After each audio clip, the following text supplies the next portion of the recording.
YouTube, Instagram, or wherever else I decided to post this video. Today I am drawing Janelle Monae. Finally, I have been able to get this video onto my computer so I can record it and edit it and put it all together. It took me forever. It took way too long for me to put this together. In the order of events that you guys have seen so far, this painting actually comes before the Beyonce painting that I did. So this was the one I've been trying to get out for what I feel like has been a little over a month, maybe 2 months at this point. I forgot when I actually did make this video. I think it's been 2 months. So a little bit after 2 months, that's been how long I've been trying to get this video to be edited. It's just that I had a lot of problems with my computer and with a lot of other software minds for me to be able to get this out. So anyway, the premise of this piece is that first I wanted to draw Janelle Monae because I have rediscovered her music. For a while I haven't been listening to her music, or I have been listening to her music, but I just hadn't known it was her.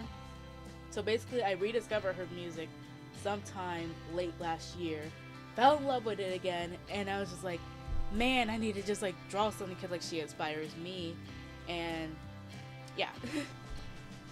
This is another one of the pieces where I choose 3 colors to stick with it during the whole entire piece.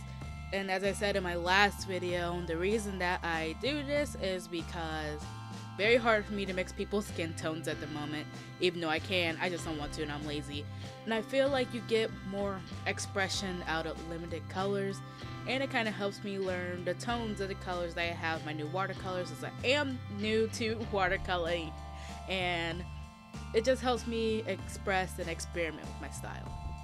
So the reason that I chose pink, yellow, and blue for this piece is because of the pansexual flag.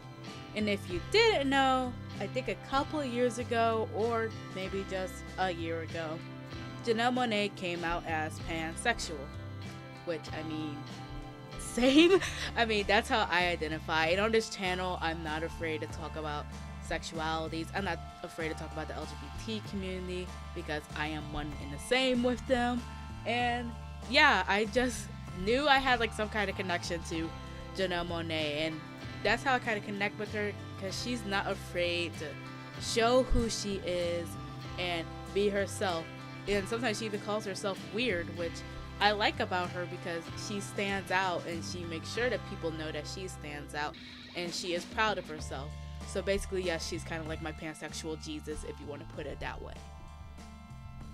So as you can tell, this isn't an outfit that she's ever wore. I kind of just mix-matched a lot of pictures until I got this because I felt like it said Janelle Monae and it just felt like her.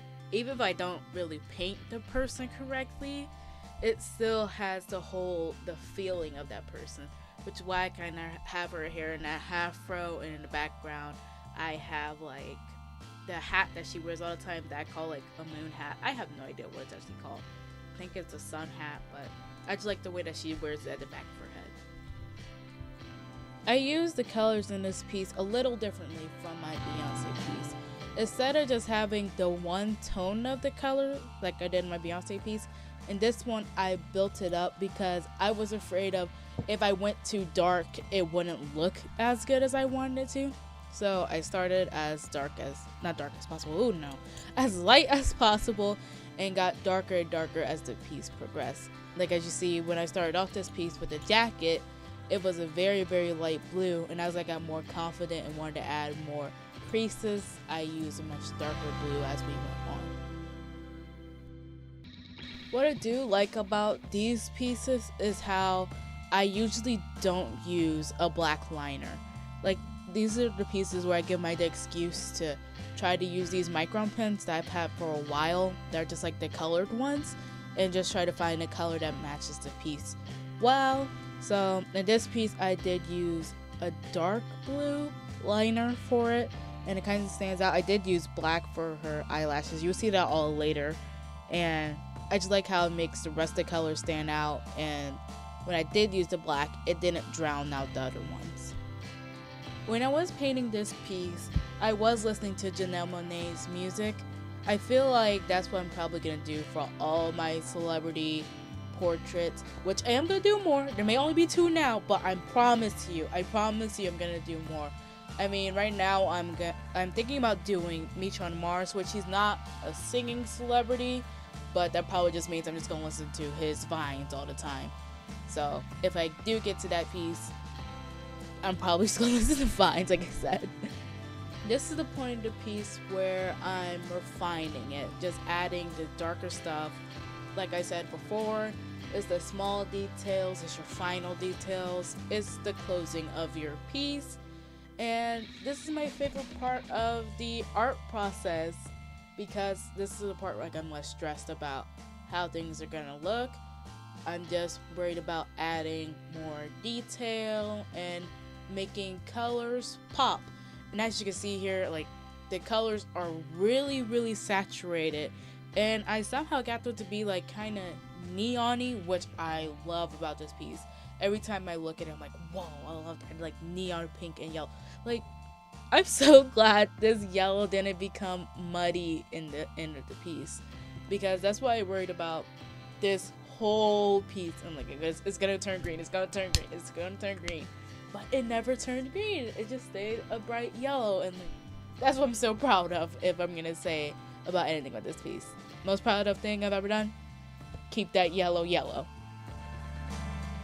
As you can see here, we're about to get to the closing part of this piece, and this is when I usually pick up color pencils and my fine tag colors or my shiny pens and do my final details. So in this piece, I decided to get my colored pencils for her eye makeup, and I used one of my shiny pens, a silver one to be exact, for her eyelashes, because in a press photo where I got her makeup inspiration from, she had like white eyelashes, and I didn't really want to do white because that just off balanced the piece to me. So I went ahead and I got my shiny pen out and decided to draw in silver eyelashes. And I also drew silver stars on her face because that was also in the press photo, and it was just too good for me not to just put it into this piece. Any products that I've ever used will be in the description, so if you want to go out to Michael's and get the products, they are there.